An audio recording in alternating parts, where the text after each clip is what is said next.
하도록 하겠습니다. 지난 시간에 운동 에너지까지 공부를 했습니다. 그죠? 자, 그 다음에는 이제 포텐셜 에너지, 포텐셜 에너지. 자, 우리 중고등학교 때 이 포텐셜 에너지를 뭐라고 했어요? 위치 에너지라고 했죠, 위치 에너지. 그죠? 위치 에너지. 위치, 그러니까 뭐 어떤 물체를 어떤 그 선반 위에다 올려놓으면, 그죠? 요만큼 높이에 따른 위치 에너지가 가지고 있다. 그죠? 그래서 이거를 포텐셜 에너지라고 하는 겁니다. 포텐셜. 그죠? 잠재적인 에너지. 이렇게 해서 포텐셜 에너지라고 하고.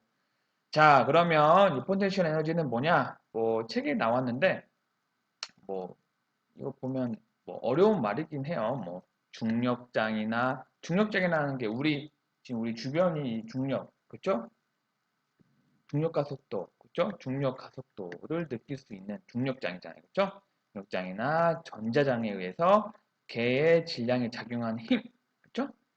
때문에 기준면에 상대적으로 개가 가진 에너지를 포텐셜 에너지. 자, 어려운 말이지만 책에는 어렵게 나왔지만은 그냥 위치가 변해서 갖는 에너지를 포텐셜 에너지라고 하면 되겠습니다. 그죠? 자, 그래서 이제 중력장에서는 포텐셜 에너지를 위치 에너지라고도 한다. 그래서 우리 예전에 중고등학교 때 많이 외웠잖아요. 그렇죠? 포텐셜 에너지는 질량에다가 중력 가속도 곱하기 높이, 그렇죠? 그렇죠? 질량에다가 중력 가속도에다가 높이를 곱한 게 포텐셜 에너지다. 그리고 여기서도 단위 질량당에 해당하는 포텐셜 에너지를 구하려면 그죠? 질량으로 나눠주면 n분의 p는 그죠? GH 그죠? 이게 단위 질량당 B 에너지를 말하는 겁니다. 그죠? 이 높이라는 이 H는 자, 개의 질량 중심을 원점으로 한 개의 질량 중심을 원점으로 한다. 그러니까 그 뭐 질량 중심은 많이 좀 어려운 게 아니라 어떤 물체가 있잖아요. 그러면 여기 가운데를 말하는 거예요. 이 가운데서 뭐 여기 요 h라는 높이가 있다. 여기서 여기까지가 h다. 이렇게 하는 겁니다. 뭐 이렇게 어려운 건 아니고 자, 그럼 넘어갈게요. 자, 그 다음에 이제 내부 에너지요. 와, 내부 에너지를 좀 정의하기가 뭐 그렇게 쉽지는 않은데 그 내부 에너지는 뭐냐? 어떤 분자나 원자나 어떤 작은 밀입자의 에너지의 거시적 척도예요. 아, 말이 좀 어렵다. 이게 뭐냐? 그러니까 이 거시적 척도에서 이 내부 에너지를 측정할 수는 없어요. 측정할 수 없지만은 어떤 그 개가 가지고 있는 압력이나 부피, 온도, 조성을 이용해서 간접적으로 이 내부 에너지를 계산할 수가 있다. 내부 에너지란 말이 영어 단어에서 볼 듯이 internal 에너지잖아요. 그죠? 어떤 개가 가지고 있는 내부적으로 그러니까 뭐 분자, 원자, 밀입자 등등 그러니까 우리가 생각하는 어떤 물체의 에너지라고 생각하면 그 전부를 다 내부 에너지라고 하면 되겠습니다. 알겠죠? 자, 그래서 이러한 변수로부터 단위 질량당의 내부 에너지를 계산하기 위해선 그 특수 성질을 활용해야 된다. 자, 그래서 그거에 대해서 조금 더 얘기를 한번 해보도록 하겠습니다. 자, 조금 어려운 좀 개념이 나오지만 좀 봅시다. 자, 이게 조금 잠깐만요. 잠깐 고칠게요. 갑자기 여기까지. 그렇죠? 자, 내부 에너지라는 게 우리는 U라고 표현을 해요. U라고 표현하는데 이 내부 에너지가 온도와 온도와 부피에 관련된 함수예요. 함수. 어?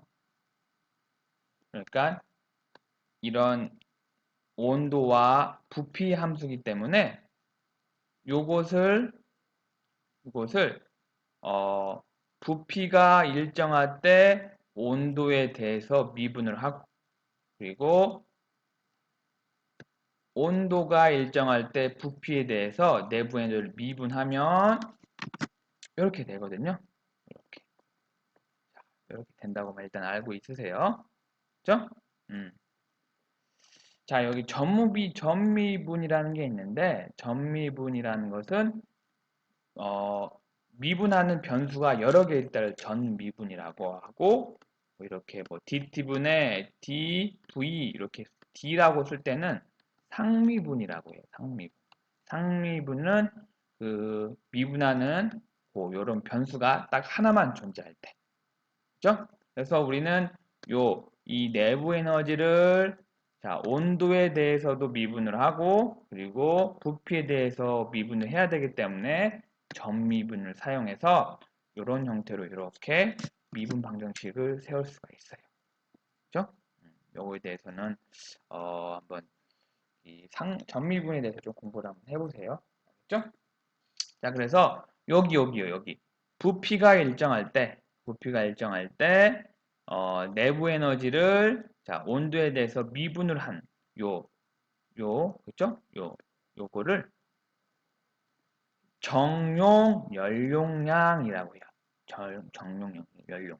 즉 영어로 하면 heat capacity at constant volume인데 볼 때 부피가 일정할 때의 열용량이라고 정의를 하면 되겠습니다. 열용량. 이게 열을 얼마큼 가지고 있나 그거를 나타내는 겁니다. 즉 요게 CV가 돼요. D. 자, 내부에들 미분하면 CV DT 그래서 이렇게 표현할 수가 있습니다. 자, 근데 하지만 정용 연용량은 자, 부피가 일정하잖아요. 부피가 일정하죠. 그래서 이 DV라는 게 여기 0이 돼요. DV라는 게 뭐예요? 자, 델타 V라는 게 뭐죠? 나중 부피와 처음 상태의 부피를 빼서 나온 게 델타 V죠? 그죠? 뭐 처음 나중 부피를 처음 부피를 이만큼이라고 어떤 시스템을 정한다고 하면 처음 부피 여기 나중 부피잖아요. 그죠? 그러면 나중 부피만 해서 처음 부피를 델타 V라고 하는데 그죠? DV는 굉장히 미소 부피의 차이를 말하는 거잖아요. 그렇죠? 근데 여기서는 부피가 일정하다고 했어. 부피가 변하는 양이 없잖아요. 즉 그래서 DV가 0이 돼서 요 항은 사라지는 거예요. 알겠죠? 책에는 좀 이상하게 나왔는데 이렇게 이해하면 되겠습니다. 자, 그래서 자, 됐죠? 부피가 일정할 때를 자, 정용 연용량이라고 해서 요거를 CV라고 교과서에서 정의를 했죠.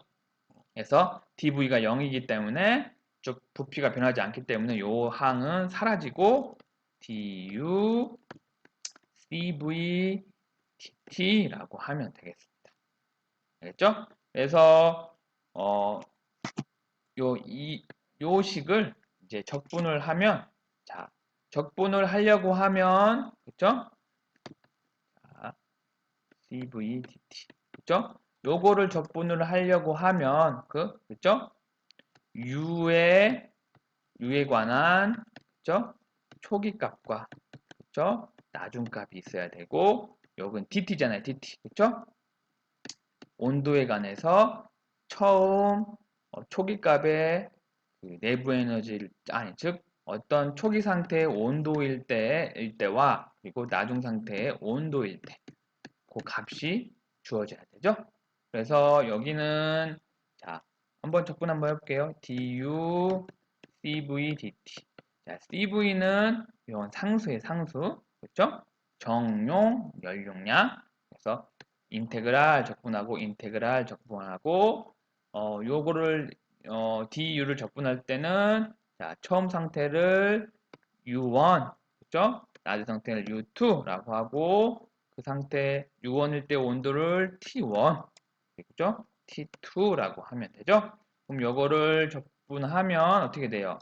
U가 나오고 그죠? U1에서 U2까지 그죠? 응? 이것도 적분도 하면 어떻게 돼요?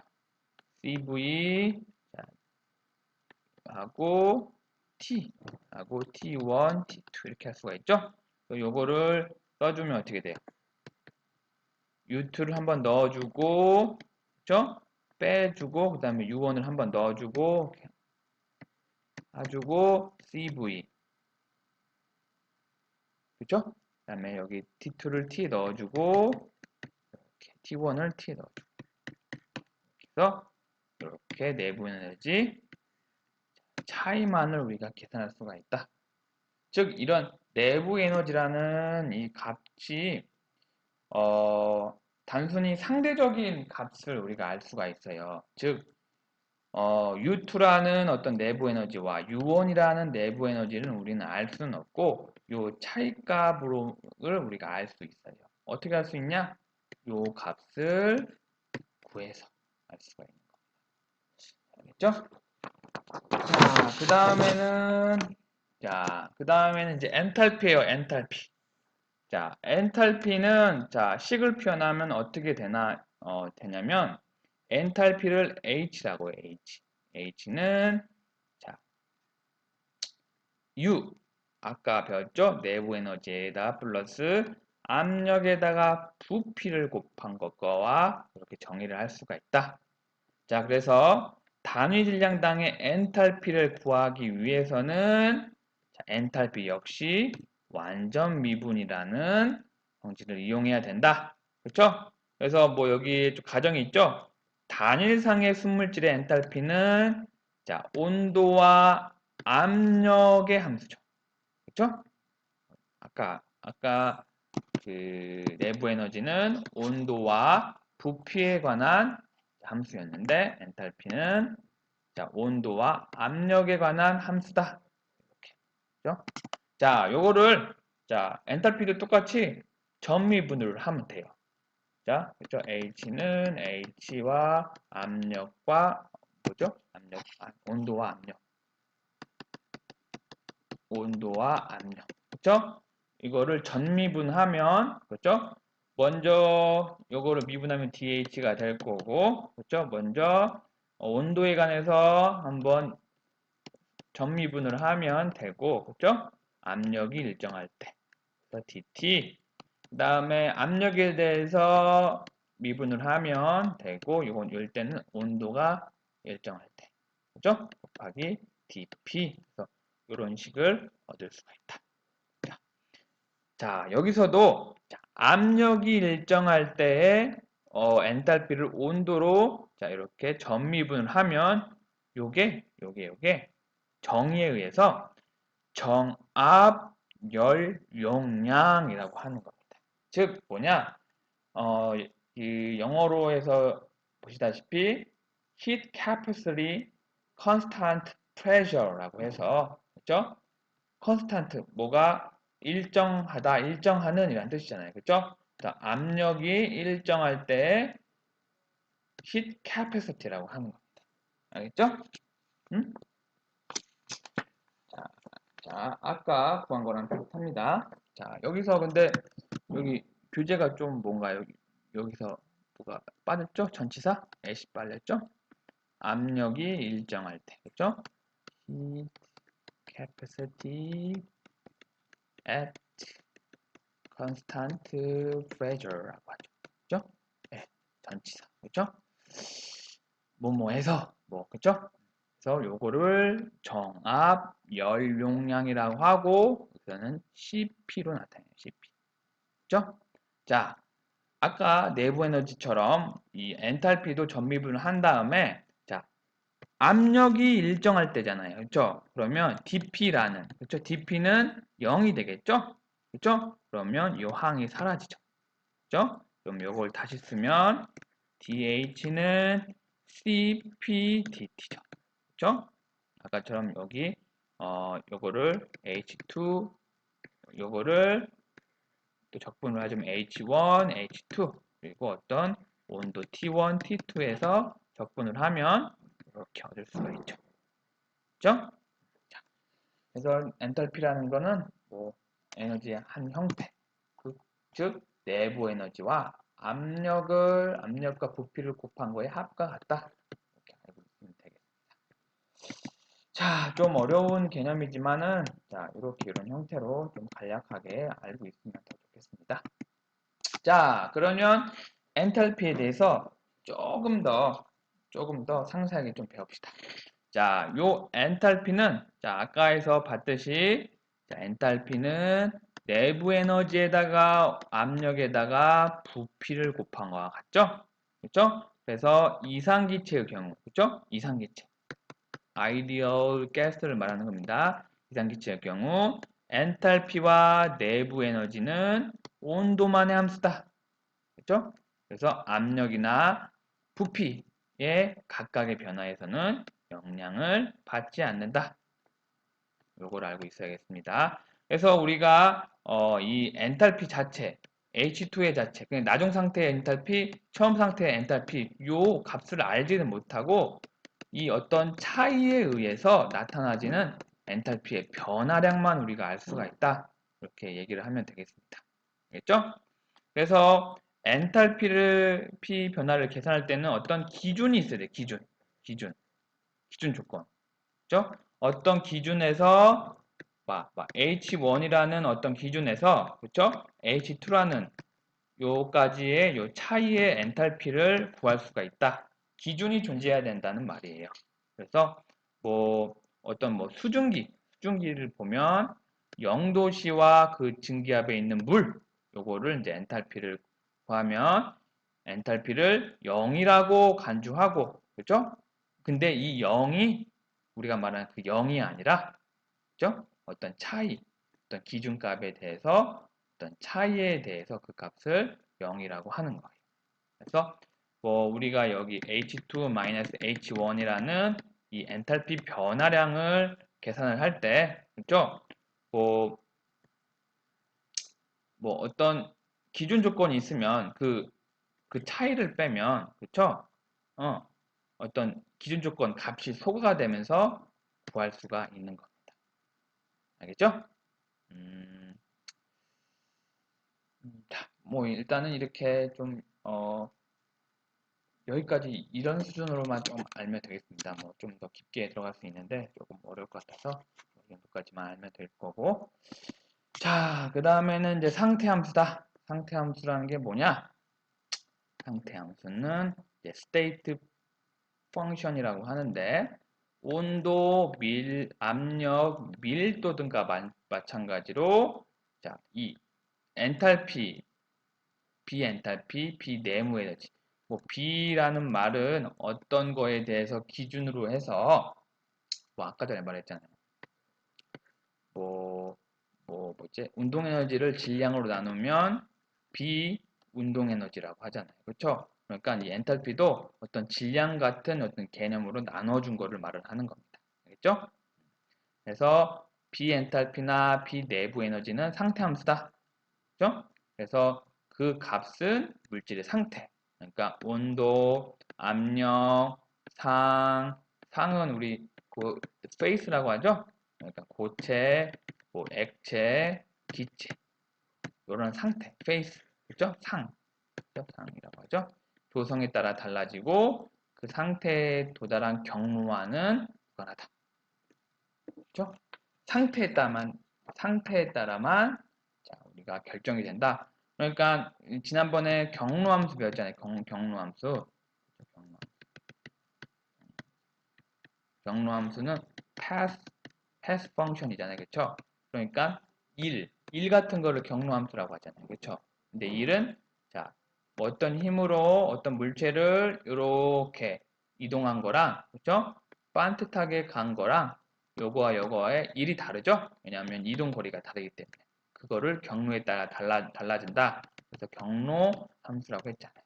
그 예를 들면 자, walk 1이라고 했고 하지만 이 상태 함수는 경로에 따라 무관하고 그죠? 온도나 압력, 페이스나 조성에 따라 달라진다.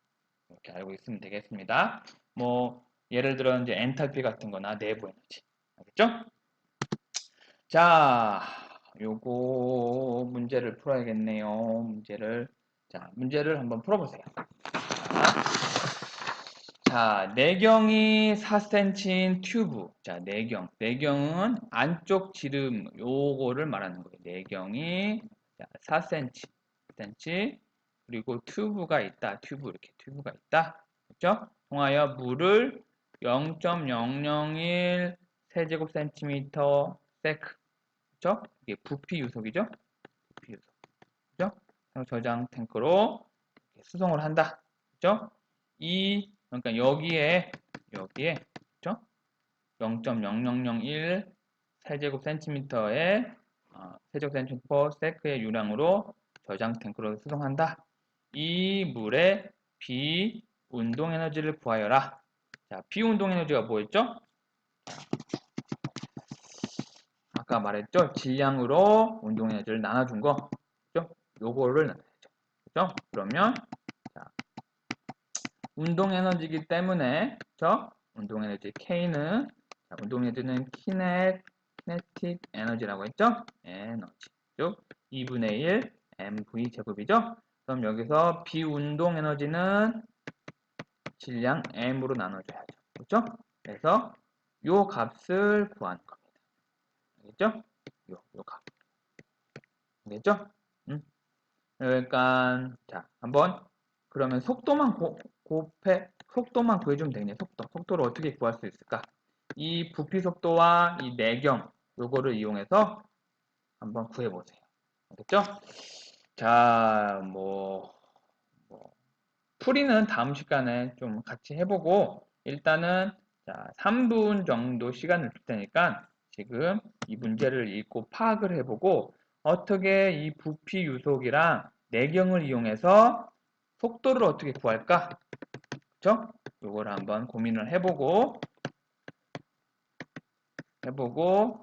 자, 비운동 에너지를 한번 구해보세요. 알겠죠? 자, 25분까지 해보세요.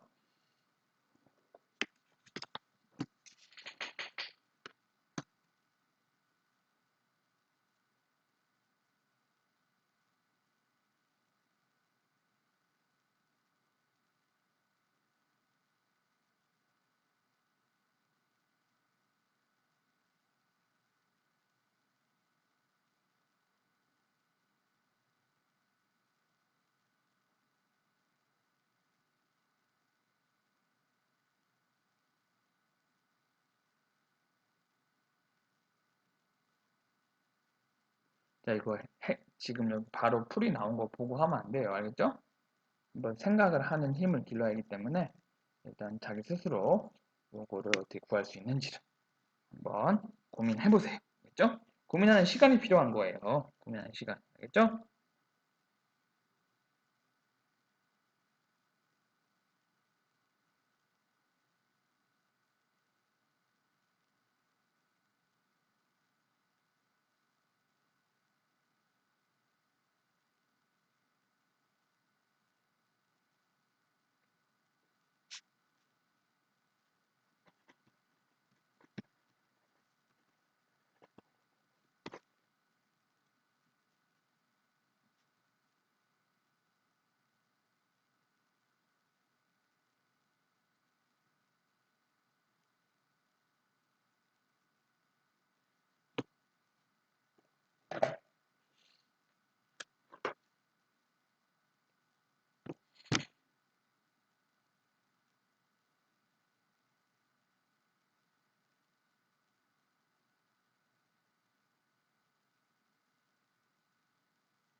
자, 좀 생각을 해봤나요? 좀 힌트를 주자면, 자, 여기에 있는 이 유량, 부피 요속은 그쪽 단위를 보면, 저, 세제곱미터 나누기 초죠?